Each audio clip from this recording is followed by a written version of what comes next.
Queridos irmãos em humanidade,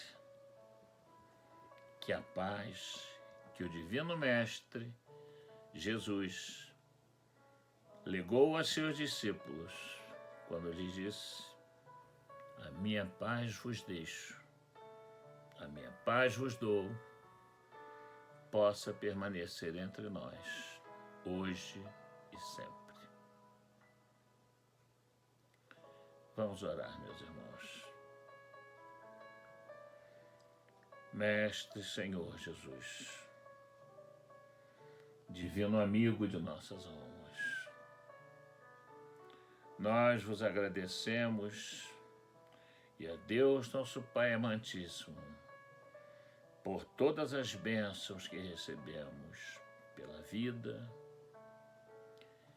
e, Senhor, por esta oportunidade de estarmos estudando, reunidos em um só pensamento e um só coração, e rogando aos Espíritos que essas sementes de luz venham sobre os nossos terrenos férteis de nossas mentes e corações e venham a se transformar em frondosa árvore frutífera de harmonia e serenidade. Assim seja.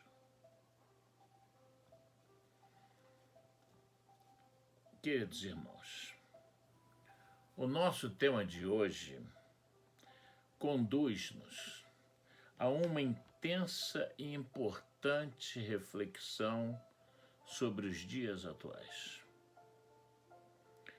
Conforme nos inspira a nossa página escolhida, intitulada Dias Venturosos, que foi extraída deste maravilhoso livro, Vidas Vazias, um dos últimos livros de Joana de Ângeles, nossa mentora, psicografia do querido Divaldo Franco.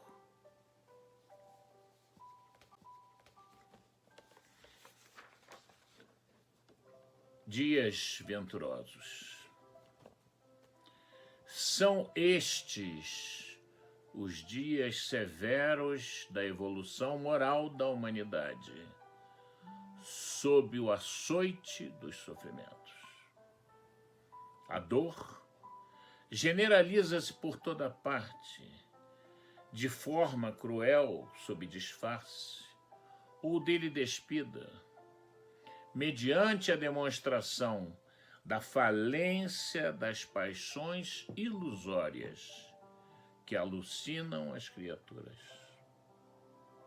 As nobres conquistas da cultura e da tecnologia, que deslumbram pela sua grandeza, não conseguiram mudar a estrutura moral do planeta, que estertora sobre incessantes golpes de padecimentos inenarráveis. Conceitos vis são apresentados pelo materialismo cínico e dissolvem a família, em favor de novas tribos de dependentes de drogas consumptivas e desvario de conduta. Parece um retorno existencial ao primarismo da evolução antropológica, em cujo período dominavam e predominavam os instintos em geral. A humanidade estertora, e o seu grito de dor quase não encontra apoio ou socorro. Entretanto, no meio de tanta incúria e desolação, espíritos abnegados laboram pela preservação do bem e pela manutenção dos ideais nobres da vida. A misericórdia de Deus não cessa de mandar aos redutos terríveis de sofrimentos os recursos de amor e de esperança, a fim de atenuá-los e darem ensejo à recuperação dos comportamentos nefandos. Após a morte de Jesus, tinha-se a impressão de que o mal triunfara, que vencera o bem e a verdade. Os discípulos aturdidos não sabiam o que fazer, nem como realizá-lo. Numa suave madrugada, vencida a noite das inquietações, ele voltou e recuperou o alento e a coragem nos corações combalidos. Sua voz renovou-lhes a esperança e sua presença deu-lhes segurança. De igual maneira, nestes dias de incompreensões e decídias, surge uma clara madrugada de renovação. E os imortais retornam, sustentando aqueles servidores cansados em permanente desafio. Suas vozes conclamam a vivência do amor e lutam em prol de uma nova era da paz. Não te inquietes ante as ciladas e os desafios deste momento. Persiste na atividade que dá sentido à tua existência. A aparente perda de hoje é vitória certa amanhã. És mensageiro de Jesus Cristo e não duvides do seu socorro e proteção, permitindo-te sintonizar. O Senhor segue contigo e jamais te deixará a sós. Ele é o mesmo de ontem, de hoje e o será amanhã. Esteve conosco, comungou com as nossas deficiências e paixões, e sem tornar-se um de nós, permanecendo o guia e modelo a ser seguido em todos os tempos.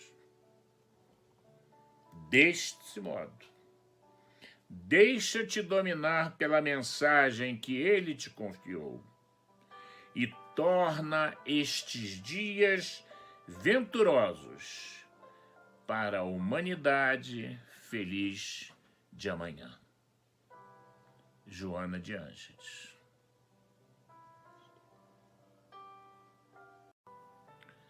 O tema da nossa conversação de hoje tem por título A Pandemia e o Desafio do Divulgador do Espiritismo. Em primeiro lugar, devemos examinar o conceito de pandemia. Pandemia é a disseminação de uma doença infecto-contagiosa simultaneamente por várias populações do mundo.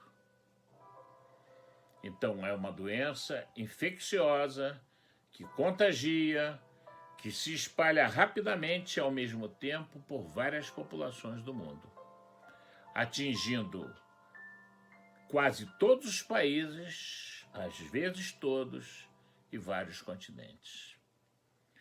É necessário fazer uma pequena distinção em três aspectos dessa dissociação desses surtos de infecção. Elas podem ser uma endemia, uma epidemia, uma pandemia. A endemia é quando um determinado agente infeccioso infecta uma região e lá se estabelece. Por exemplo, a malária no Brasil. Ela está estabelecida em uma região, né? Essa região engloba os nossos estados do norte, engloba alguns estados do centro-oeste, mas não engloba o país todo. Então chama-se endemia da malária. Quando este agente infeccioso se espalha por todo o país, então já recebe o nome de epidemia. E um exemplo muito simples é o do dengue no Brasil. Ele espalhou-se de norte a sul. Então o dengue é uma epidemia. Quando esse agente infecto-contagioso atinge vários países no mundo, quase todo mundo se espalha por continentes, aí ele é chamado pandemia, que vem dos termos gregos pan, que quer dizer todos, e demia, que quer dizer povos. A pandemia do coronavírus 19 surpreendeu o mundo no auge da tecnologia. Vejam bem, meus irmãos. Levando a mudanças comportamentais importantíssimas em pleno século XXI. Houve uma mudança de procedimentos, rotinas, planejamentos e tudo mais. Houve uma série de necessidades novas. Isolamento individual, inicialmente. Depois, distanciamento social. Houve a necessidade de leitos hospitalares, principalmente do TI, por causa das características clínicas da doença, que rapidamente, em menos de uma semana, se o indivíduo não fizer nada sobre a doença, ela o leva para o hospital e em breve tempo para o CTI, onde ela se espalha pelos pulmões e pelo aparelho circulatório, e as pessoas necessitam de uma respiração assistida, de uma intubação. Então, levou a outras necessidades. Esses leitos de UTI, os serviços de saúde do mundo inteiro, e no Brasil também, não estavam aparelhados para esse número importante de doentes ao mesmo tempo. E houve uma grande necessidade, houve uma grande problemática a ser resolvida. Ainda trouxe a necessidade do uso de máscaras, do uso de álcool gel e da pesquisa enorme por vacina, intensa de vacinas. Ora, essas necessidades que vieram principalmente de álcool gel e de máscaras, né? É porque esse germe não se transmite pelo ar, como se pensou a princípio. Aliás, várias pandemias se pensou que se transmitiam pelo ar, principalmente na Idade Média, na Idade Antiga. Esta pandemia, o coronavírus 19, a chamada Covid-19, o coronavírus se transmite pelo contato pessoal, pelas gotículas que saem da nossa boca ou do nosso nariz e caem sobre o nosso irmão. E ele caindo na pele, nas mãos, no comprimento, ele ao levar a boca, ou ao nariz, ou aos olhos, ou à face sem querer, esse vírus entra no organismo e se multiplica. Daí a importante necessidade de usar a máscara e ainda usar sempre até que essa pandemia se retire de vez.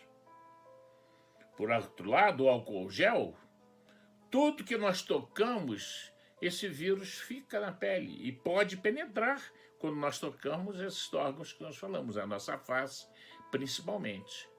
Então é preciso colocar o álcool gel. Alguém bateu a nossa porta, máscara, álcool gel e atendimento para segurar qualquer substância que chegue da rua com álcool gel. Sendo a seguida ela é desinfectada por álcool antes de nós abrirmos álcool borrifado. Por outro lado, houve a necessidade intensa de ter uma vacina, porque não existia nenhuma vacina. E as vacinas não são feitas do dia para a noite.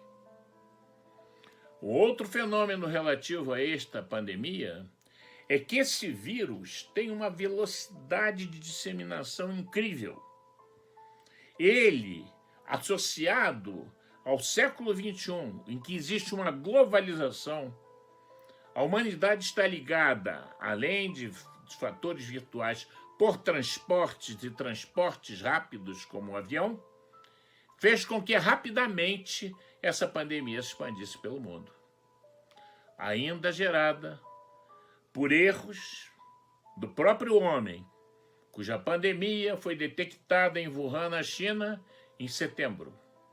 Foi negada durante os meses de outubro e novembro, por interesses que não nos cabe aqui avaliar, ideológicos ou políticos, até mesmo pela Organização Mundial de Saúde. E seu presidente, que não é um médico, é um político, negou-a até próximo do Natal. Então a pandemia teve 2 meses para se espalhar da China pelo mundo. Quando ela foi anunciada próximo do fim do ano, do início já do ano de 2020, começou em 2019, já era tarde e já haviam festas, preparativos para várias festividades. Carnaval, no Rio de Janeiro, na Bahia, em Recife, onde as aglomerações iriam acontecer e esse vírus iria se transmitir de todas as maneiras. Pouco se conhecia, mas sabia que era necessário impedir essa transmissão por esses métodos. E por esses interesses, aconteceram a contaminação em massa. Além de que não foi feita nenhuma dificuldade para que houvesse menos movimentação aérea. Quando foi despertado para o assunto, em março realmente, todos caíram em si após a festividade, pelo número de mortes enormes que estava acontecendo. Então as providências foram tomadas. E isso tudo causou, meus irmãos, espanto a princípio e depois medo. As estações de televisão, as mídias tradicionais, não paravam de falar desta coisa o tempo todo. Nem precisavam. Deviam focar em seus cuidados. No entanto, criaram um clima de terror. E não era necessário, e não é necessário. Porque é uma pandemia a mais, como nós vamos ver. Mas não era necessário que esse clima de terror para a população, que levou muita gente à infelicidade, a muita depressão, a muito desespero e até a muitos suicídios. Então, é preciso que nós venhamos, como vamos ver agora, saber que a pandemia merece medo. Sim, porque o medo limitado é uma coisa positiva. Mas o terror que foi espalhado não se justifica. Para isso, nós resolvemos listar algumas das principais pandemias. Elas fizeram uma pesquisa histórica, entre pandemias e epidemias, ao longo da história, a partir até de 500 anos antes de Cristo, mais de 100. Mais de 100. Pandemias mesmo violentas, com número de mortes impressionantes, podemos listar umas 20. Começando com uma que aconteceu na Grécia 400 anos antes de Cristo e que dizimou metade da população, mas que não há muitos registros históricos. Porém, nós selecionamos para vocês 6 das maiores que aconteceram. E as pandemias são essas doenças que acontecem de tempos em tempos, periodicamente, como vocês vão ver. A praga de Justiniano, a primeira, ela foi causada por chamada uma peste, que não se conhecia o que era. E ela foi no ano de 541. Aí pelos anos 540. Durou 20 anos e matou 50 milhões de pessoas. Era o fim do Império Romano, era Constantinopla, e essa pandemia terminou de destruir o que faltava do Império Romano, com tantas mortes. 100 anos depois, no século XIV, 9 séculos depois, acontece a grande praga da humanidade, a chamada peste negra, na Idade Média, por volta do ano 1300, 1330. e que vem durar também 20 anos. Só que ela vai determinar uma morte de 200 milhões de pessoas. E vejam, na ignorância da época, se pensava que ela também era transmitida pelo ar. E não era. Era pelo rato, pela pulga do rato, que continha um germe chamado Invernia pestis. Então, basta ver uma figura medieval de um médico, ele com uma roupa toda de couro, e com uma máscara com um bico, que leva até parecendo um susto, e aquele bico ali era para conter ervas aromáticas, para os médicos que cuidavam dos pacientes não se contaminar. E de nada adiantada, porque ela não era transmitida pelo ar, era transmitida pela pulga do rato. Ratos esses que ficaram numa população enorme na Idade Média, porque os gatos foram considerados pela Inquisição da igreja dominante como os elementos demoníacos.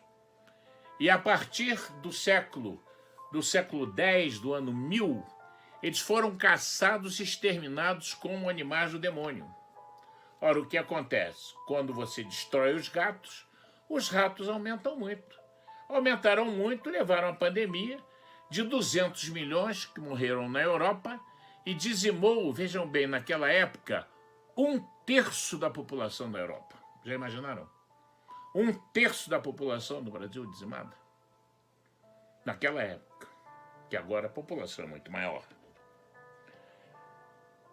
5 séculos depois, outra enorme, a pandemia da varíola. Dava lesões bolhosas, né? Esqueci de dizer, a peste negra, ela dava umas bolhas, o organismo ficava negro e as carnes se decompunham. Era muito triste, essa infecção era enorme e se espalhava. Veio lá mais tarde, como nós falamos, a varíola, já causada pela varíola minor e major, dois agentes infecciosos, e essa varíola, que dava umas bolhas na pele também, etc., de uma mortalidade incrível, ela durou 20 anos e ceifou 50 milhões de vidas. Então, estão vendo os números? Justiniano, 50 milhões. A peste negra, 200 milhões. A varíola, 50 milhões. E agora, há 100 anos atrás, aqui no Brasil e no mundo, a gripe espanhola, a pandemia da gripe espanhola. Os mais antigos podem lembrar. Os mais recentes estudam nos livros de história. E no Brasil foi terrível a pandemia da gripe espanhola. E essa gripe espanhola destruiu no mundo, ceifou 100 milhões de vidas. Isso é agora, 1918. 100 anos atrás, aproximadamente. E a nossa de hoje? A pandemia do Covid-19,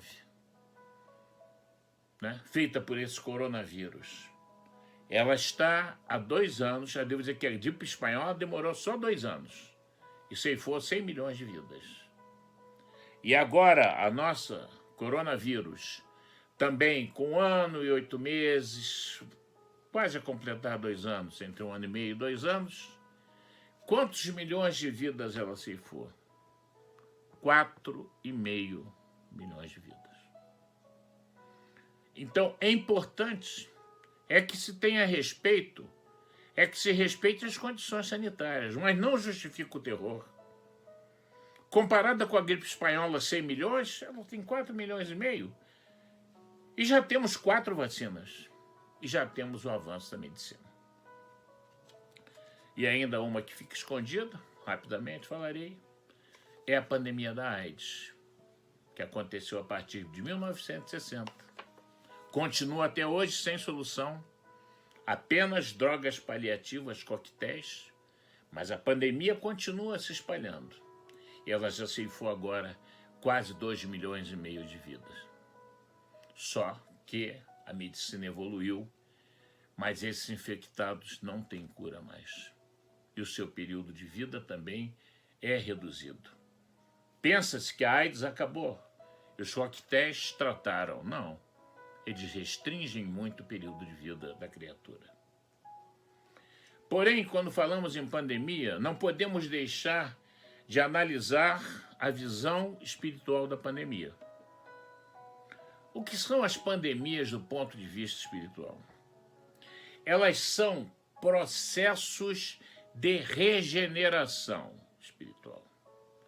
Elas são processos que acontecem por necessidades básicas da evolução, da lei de progresso.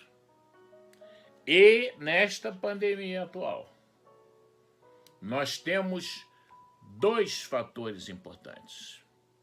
Ela se dá por necessidade de evolução das criaturas, que é chegada a 2000, além do século 21, 2019, ainda estão com conceitos vis e dissídias, como nos fala a nossa mentora do Anjo de Anjos. E é preciso renovar, porque se nós formos estudar nas leis morais, livro 3º, início do livro 3º, está lá a 4ª lei, a lei da destruição. E lá está dito pelos Espíritos que é preciso haver destruição para que haja regeneração e progresso. E que a destruição não é o termo mais apropriado, o termo seria transformação. Quando se falar em lei de destruição, lembremos em transformação. Porque é isso que acontece quando nasce uma borboleta.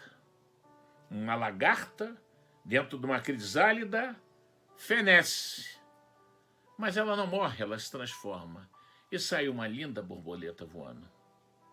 É a melhor imagem que nós devemos guardar para nós, do nosso sentido. Somos lagartas a caminho de sermos borboletas.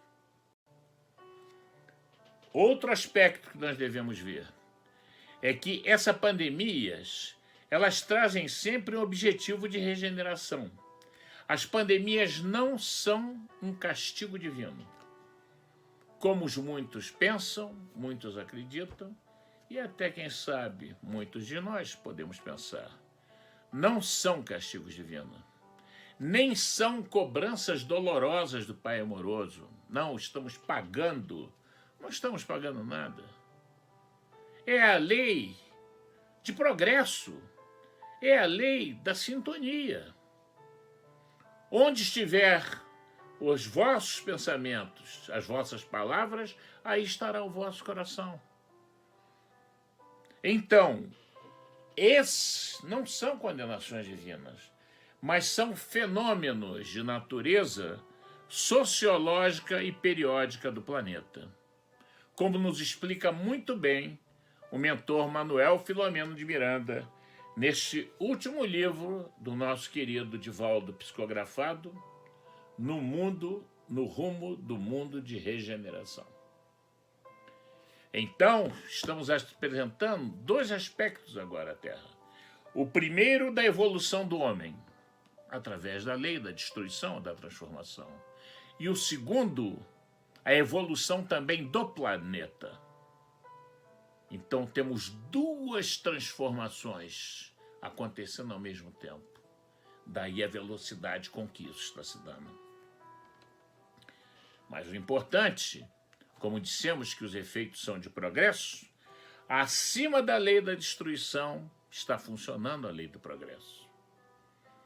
Porque as pandemias, essas que estamos vivendo principalmente, traz evolução para nós. Sabemos que as grandes catástrofes da humanidade, Primeira Guerra Mundial, Segunda Guerra Mundial, trouxeram depois disso ondas de progresso e de melhora para toda a humanidade. E hoje, analisando o que nós temos hoje, vamos analisar os efeitos da pandemia em cada um de nós. Os efeitos da pandemia no indivíduo, na humanidade. O que aconteceu de mais gritante no indivíduo? Aconteceram fenômenos de dois tipos. Um fenômeno de tipo científico, intelectual, e um fenômeno de tipo moral. Então, o efeito da pandemia no indivíduo, na humanidade científico, foi que houve estudos e pesquisas extremamente avançadas na área da saúde.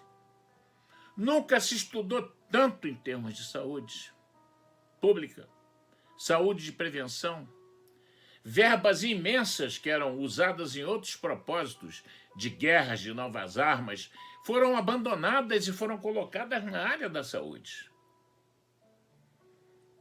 E isso levou, entre outras coisas, ao aparecimento de vacinas em tempo recorde.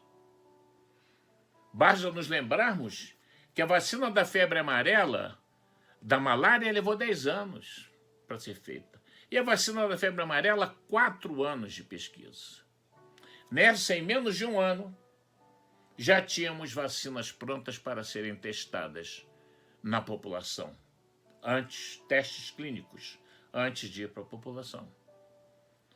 E, apesar de ainda não termos a vacina ideal, temos já 4 tipos de vacinas.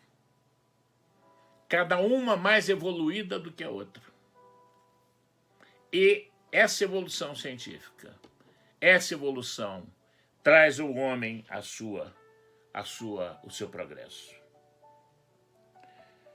Uma outra coisa importante, dentro dos efeitos científicos da pandemia, é que houve a descoberta de novas aplicações para medicações já existentes. Para ser breve, vou dar um exemplo. Vamos cuidar da ivermectina.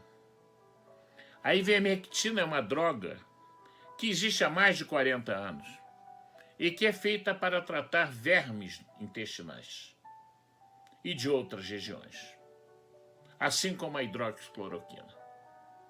Essas substâncias se mostraram ativas no impedimento da proliferação dos vírus. Então, se elas tomadas nos primeiros dias da doença, se elas tomadas profilaticamente ou usadas no tratamento precoce, que hoje mal acontecem os sintomas, devem ser tomadas a ivermectina, a vitamina D, a vitamina C e o zinco. E muitos dos pacientes, tomando isso, não chegam nem à internação em hospital. Diferente do que se pregou no início da pandemia.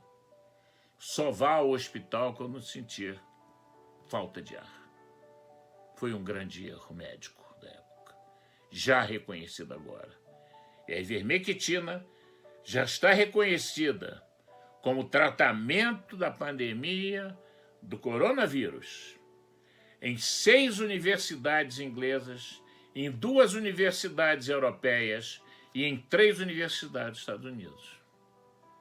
Portanto, é dever do médico prescrever essa profilaxia quando começarem os sintomas. Nos 5 primeiros dias até o 7º, no máximo até o 10º. A ivermectina, a vitamina D, a vitamina C e o zinco. Por outro lado, também é importante ressaltar os efeitos, não científicos, mas os efeitos morais da pandemia, que foram muitos e podem passar desapercebidos. O estado de isolamento e distanciamento social fez com que houvesse uma muito maior convivência familiar. As pessoas, por não poderem sair, os componentes da família foram obrigados a estar juntos, reunidos. E reunidos, eles vivenciaram muito mais as suas características.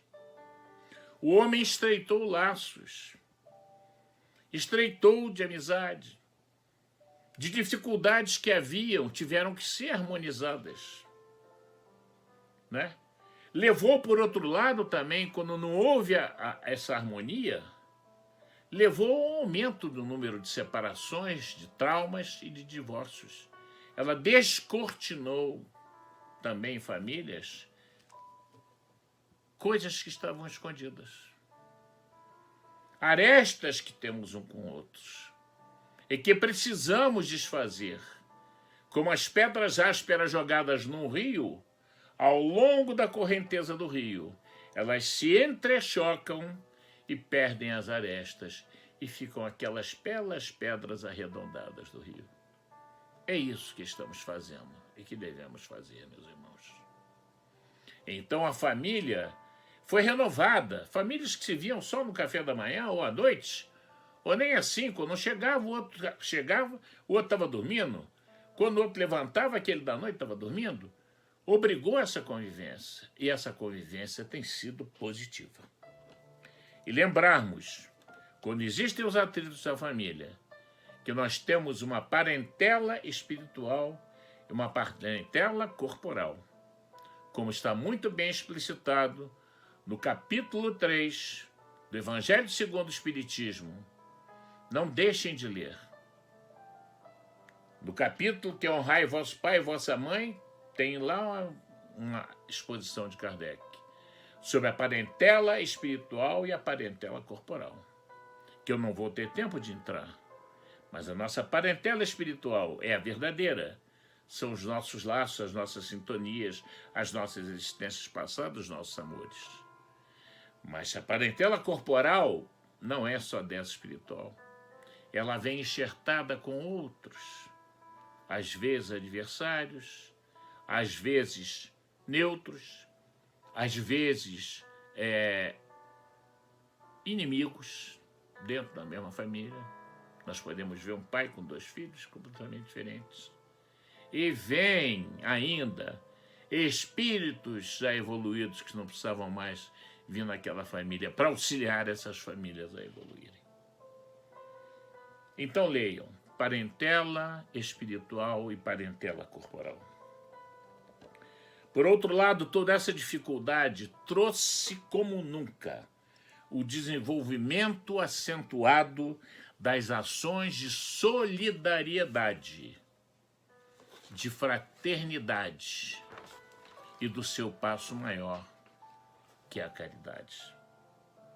Nunca, meus irmãos, nem no Brasil nem no mundo, houve tantas ações, tantos irmãos abnegados, tratando, auxiliando aqueles mais necessitados. Governos se tocaram de verdade, de emoção, e auxílios emergenciais foram feitos em todo o mundo. E o nosso país também teve esse auxílio, que salvou muitas vidas e aliviou muitas necessidades. Não houvesse acontecido esse auxílio, e estaríamos provavelmente os mais necessitados, os que têm menos possibilidades, invadindo supermercados, furtando coisas, havendo uma verdadeira guerra social. Então essas ações foram extremamente importantes. E outra coisa importante, o distanciamento pessoal, esse distanciamento social, não parou as atividades de assistência social nem espiritual, principalmente na doutrina espírita. Na parte social, continuou-se a distribuição de alimentos, roupas e cobertores, apesar da contaminação. Então, com os devidos cuidados, máscaras, não mais reuniões públicas para dar o pão espiritual, não, pão material, feitos organizadamente para não haver aglomerações, né? Então, essa a organização não parou a atividade social, nem mesmo pararam as atividades espirituais. Por quê? As espirituais, uma vez não havendo reuniões presenciais, o que fez o homem? O que fizeram os religiosos? Os que fizeram principalmente nós, espíritas cristãos? Houve um grande afluxo de programas virtuais, de televisões, de celulares, de seminários, de congressos nacionais e internacionais. E isso tudo aconteceu graças a uma invenção que foi questionada no fim do século XX, a internet. A internet, cujo protocolo foi lançado, o www, em 1990, me lembra uma história, uma pequena história que contarei para vocês. Essa história eu vinha num avião voando dos Estados Unidos para o Rio de Janeiro, em 1990, e de um programa de estudos, né, nos Estados Unidos, e ao vir pegar essas revistas do avião, que tem revistas estrangeiras, tinha uma revista Times, do último momento, de dezembro de 89. E a capa era um mundo, um globo, cheio de pontos luminosos, com vários fios, coisas, trançando o mundo inteiro, iluminando o mundo inteiro. E o que dizia na capa? Internet, : fraude ou realidade? É assim que nós somos, irmãos. É assim que reagimos muitas vezes ao progresso.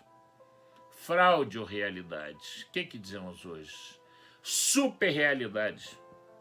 Realidade além da realidade. Com as características da internet, que são universalidade. Tocam, juntam os povos, ligam os povos de todo mundo. Gratuidade.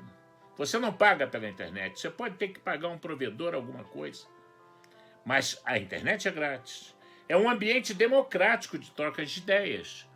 Ideias felizes e muitas vezes infelizes. Ideias corretas, fake news.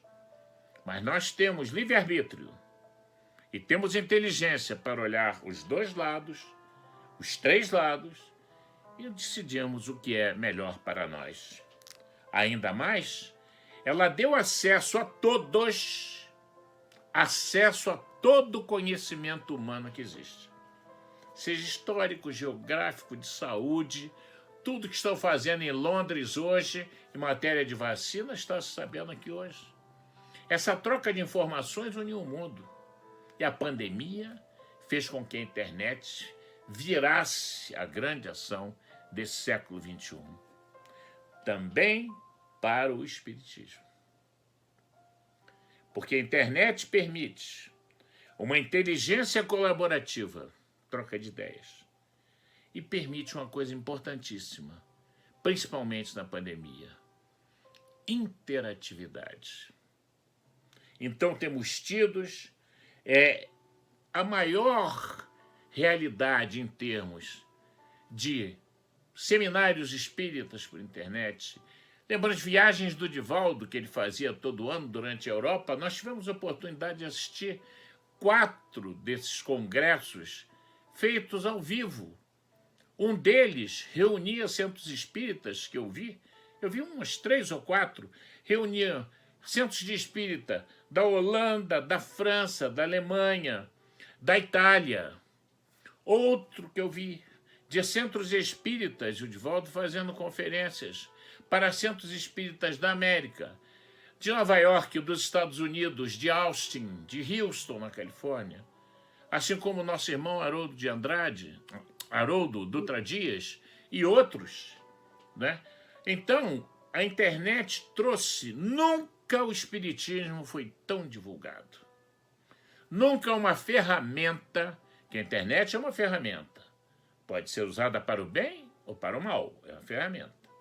Mas nunca essa ferramenta foi tão poderosa em espalhar as luzes do Evangelho de Jesus e da visão espírita, da visão do espiritismo sobre esses fenômenos.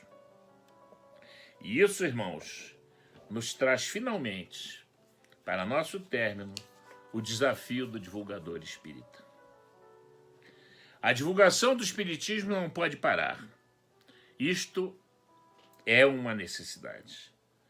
E já nos diz Emmanuel que a maior caridade que se pode fazer pela doutrina espírita é a sua divulgação. Ora, para divulgar é preciso que haja um expositor, um divulgador. E nós todos fomos obrigados a colaborar, como nesse modesto encontro virtual que temos de nosso lar, toda quinta-feira às 19h30. Né? E todos os domingos também, a escolinha, às 10 da manhã, a juventude às 11. virtualmente com interatividade entre os pais e os alunos. Então, é muito importante, mas para fazermos a exposição, o que nos obriga a aprofundar o nosso estudo, aprofundar o nosso conhecimento, rever as lições de Jesus, rever os princípios da doutrina, e isso nos traz, inevitavelmente, uma reforma moral. Queiramos ou ainda pensemos que não. Então, tudo isso alerta a nossa consciência para vários conhecimentos. E todas essas atividades elevaram a divulgação do espiritismo a níveis nunca antes alcançados. Ao toque de um dedo, no tablet, no notebook, no telefone, que é fundamental, né? Na televisão, aonde houver ação virtual, internet, nós podemos assistir palestras inteiras de Valdo, se quisermos o dia inteiro, ao invés de ficar vendo televisão, notícias terríveis e outras que não interessam, não é? Podemos ter palestras de Valdo, de Haroldo, de Alberto Almeida, várias. A TV Nova Luz é uma verdadeira luz com a nossa irmã Yasmin Madeira. O dia inteiro de programação. Basta você fazer contato e pedir para entrar na divulgação. Você recebe te divulgando o tempo todo. A TV Mansão do Caminho com Divaldo, a Rai TV, o Espiritismo Play, um site lançado pela Mansão do Caminho, que tem todas as obras da Joana de Ângeles e mais estudos, cursos das obras da psicológica de Joana de Ângeles e de outros. O Espiritismo Play, o SEMA, outros grupos e o nosso modesto encontro virtual. Porém, duas coisas nós temos que continuar. A evangelização infanto-juvenil não pode parar, mas o fundamental ainda é o culto do nosso evangelho no lar.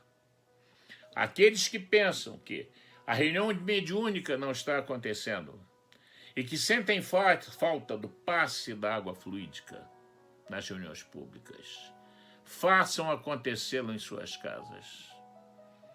O maior tratamento que temos hoje da pandemia, tratamento espiritual, que age em nosso perispírito e vai repercutir em nosso corpo, é fácil, é o culto do evangelho no lar. O culto do evangelho no lar, no mínimo uma vez por semana, e de maneira muito simples. Uma prece, um estudo do evangelho, um comentário da família, uma prece de encerramento, às vezes precedida por uma paz de preparação de ambiente. Coloca os copos com água fluídica, ou a jarra com água fluídica, a garrafa que pode ficar para a semana inteira, uma jarra. E ali, naquele momento, entrando em sintonia com o plano superior, as energias do universo, as energias dos mentores espirituais, nos entregam verdadeiros passes. E a água magnetizada completa todo o nosso serviço de higiene espiritual. Finalmente, não devemos esquecer que após cada período doloroso desses, a humanidade experimentou ondas de progresso. Os acontecimentos desta pandemia nos proporcionam numerosas oportunidades ao divulgador, ao expositor espírita, e é preciso e mandatório que sejam aproveitados. Finalmente, meus irmãos, não há motivos para perder a esperança. Não há motivos para perder a esperança. A esperança nos move. E o maior erro é desistir. Porque desistir nos traz o desânimo, a seguir a ansiedade, e ela pode se apresentar em dois aspectos: ou o desespero, ou a depressão, que vivem de mãos dadas com a obsessão. Que Deus nos abençoe, que a paz de Jesus continue com todos. Muita paz, assim seja.